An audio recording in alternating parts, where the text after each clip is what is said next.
बहुजन समाज को अधिकार कैसे प्राप्त हो, ओबीसी महासभा कैसे मजबूत हो, ओबीसी वर्ग पर अत्याचार कैसे बंद हो।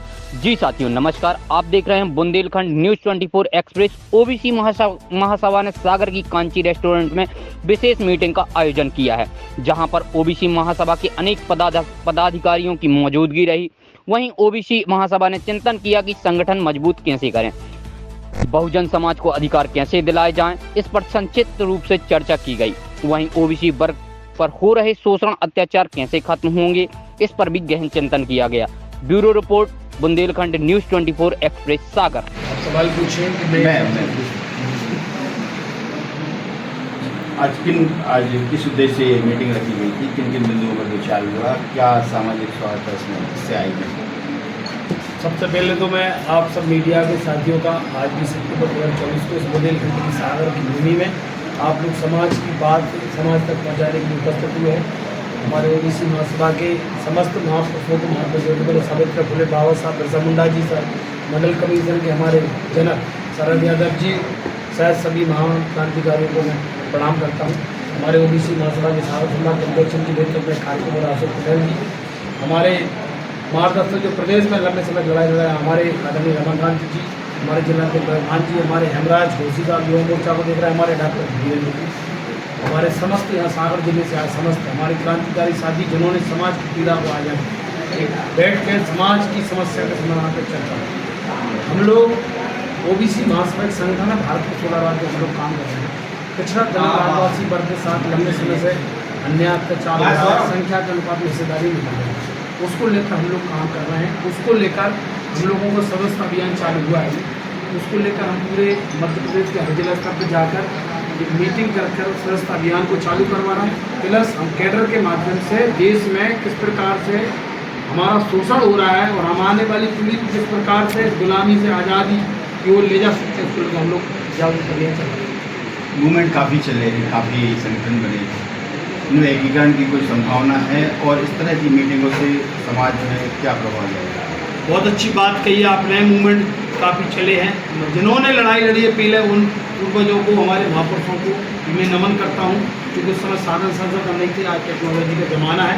उसके माध्यम से हम लोगों ने प्रोजेक्टर के माध्यम से, आप देखें प्रोजेक्टर के माध्यम से हम लोगों ने इस हॉल में सभी हमारे जो प्रतिनिधि हैं जो पिछड़ा दलित आदिवासी मूवमेंट को यहाँ चला है, उनके साथ बैठ के समाज के जो विचारक चिंतक हमारा जो वर्ग है प्रबुद्ध वर्ग को जगाने का काम हम लोग अभी पंचायत स्तर पर, ब्लॉक स्तर पर, तहसील स्तर पर, जिला स्तर पर मूवमेंट को नीचे स्तर पर चलाएंगे, क्योंकि ये महापुरुषों का हमारे पिछड़ा दलित आदिवासी वर्ग को पता ही नहीं है। जो हमारी नई जनरेशन है जो कॉलेजों में पढ़ रही है, जो बेरोजगार फाइल लेके घूम रही है, नौकरी की चटकाने के लिए संघर्ष करने के लिए मजबूर है, उसको पता नहीं है देश में हमारे महापुरुष ने क्या लड़ाई लड़ी। हमें संविधान 340 आर्टिकल में हमको क्या प्रावधान है पिछड़ा वर्ग के लिए, SC ST के 341-42 में कितना प्रावधान है, प्राइवेटीकरण अगर हो रहा है तो प्राइवेटीकरण में हमारे क्या अधिकार है, 16(4), 15(4) में हमको क्या अधिकार दिए गए हैं, हमारे महापुरुष हमको संविधान में क्या क्या शक्तियाँ प्रदत्त करते गए, उसको हम जब तक जगाएंगे।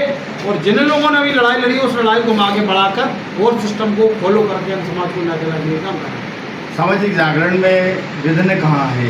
जागरण क्यों नहीं हो पा रहा है, कारण क्या है? उसमें मेन अगर मैं मध्य प्रदेश की बात करूँ, आपके बुंदेलखंड की भूमि पे बैठ के हमारे सभी संघर्ष के साथी हैं कि हम अपने समाज को जगा नहीं पाए। दूसरा, यहाँ पे जिन पार्टियों ने जहाँ राज किया 1956 से आज तक मध्य प्रदेश बना, खासकर जैसे बिहार में सामाजिक न्याय लगभग मिलने की कगार पे है, 80% सामाजिक न्याय हो गया है। उत्तर प्रदेश में मूवमेंट चल रहा है। अभी दक्षिण भारत में MP स्टैलिन पिछड़ा वर्ग के मुख्यमंत्री है, वहाँ पे पूरे दक्षिण राज्य की सरकार खुद की है, पार्टियाँ खुद की हैं, उनकी विचारधारा वो जमीन पे फॉलो कर रहे हैं। हम लोग यहाँ से भाजपा कांग्रेस के लिए काम करते रहे, हमारे लोग भाजपा कांग्रेस की पार्टियों ने यहाँ इन समाज के विकास के लिए कोई ज़्यादा बड़ा रोड मैप नहीं बना पाए।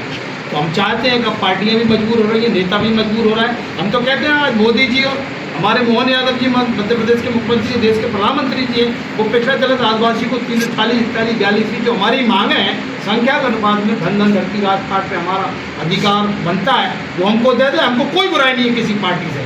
दूसरा, हमारी ओबीसी वर्ग की 1931 में अंग्रेजों के ज़माने में जनगणना हुई 52% की, आज हमारी 90 साल से जनगणना नहीं हो रही। 2021 में जो जनगणना होना चाहिए 25 आ गई, जनगणना नहीं हो रही। ओबीसी का कॉलम जो है, SC ST के कॉलम जो है, और अभी संसद में बहुत अच्छी जानकारी मैं आपके मीडिया के माध्यम से बताना चाहता हूँ। कश्यप जी पूरे मीडिया के हमारे साथी बैठे हैं, अभी उसका भास्कर में भी कल छापा है उसने, उसमें आपको पेपर कटिंग देता हूँ। संसद में हमारे जो ओबीसी के लोग, जो कुछ मूवमेंट वाले नेताओं ने सरकार से मांग करी कि किसके पास कितनी संपत्ति है। देश में पिछला वर्ष की आबादी लगभग, भाई उनके हिसाब से 52%, हम तो कह रहे हैं 65% है। वो 65% आबादी पे 7% संपत्ति है भारत की, 2% संपत्ति है 15% दलितों के पास, 1% 8% जिनकी आबादी है आदिवासी, उनके पास 1% संपत्ति है। यानी SC ST OBC की लगभग 90% आबादी है, उस 90% आबादी पे 10% संपत्ति है। तो जिनकी संख्या 10% है उनके पास भारत की 90% संपत्ति है। तो हमारी लड़ाई है सरकार, सत्ता की और पावर की। वो हमारे पास ना सत्ता है ना पावर है, हमारी संख्या जरूर ज़्यादा है, लेकिन हमको 5 किलो राशन में समझाया जा रहा है। हम सामाजिक न्याय चाहते हैं, हमको हम हर जगह हिस्सेदारी चाहते हैं। सामाजिक न्याय के बीच में पाखंड और धर्म कितना आता है? देखिए, ये हमारी आस्था पर डिपेंड करता है। आप भगवान बजरंगबली को मान रहे हैं, मानो, हमारा कोई इशू नहीं है। आप शंकर जी को मान रहे हैं, आप दुर्गा जी को मान रहे हैं, आप गौड़ को मान रहे हैं, मैं इसमें धर्म के मामले में कोई इंटरफेयर नहीं करता। सब अपनी अपनी विचारधारा पर खेल है। लेकिन जो पाखंडवाद है, जिस प्रकार से भी बुंदेलखंड में जो पाखंडवाद चल रहा है, लोगों को धर्म के नाम पे लड़ाया जा रहा है, अंधविश्वास फैलाया जा रहा है, उसके हम खिलाफ हैं। धर्म हमारी निजी आस्था हो सकती है। मैं अभी देश के हमारे बड़े बड़े नेताओं से मेरी बात हुई पिछले 3 साल से, EVM को लेकर उनको संदेह है, जिस पे आप क्या कहें? क्योंकि लोकतंत्र में सबसे बड़ी चीज़ वोट होती है, वोट से ही धन संपत्ति सबका अधिकार तय होता। तो आप EVM को लेकर आपके संगठन है, आप लोगों को कोई संदेह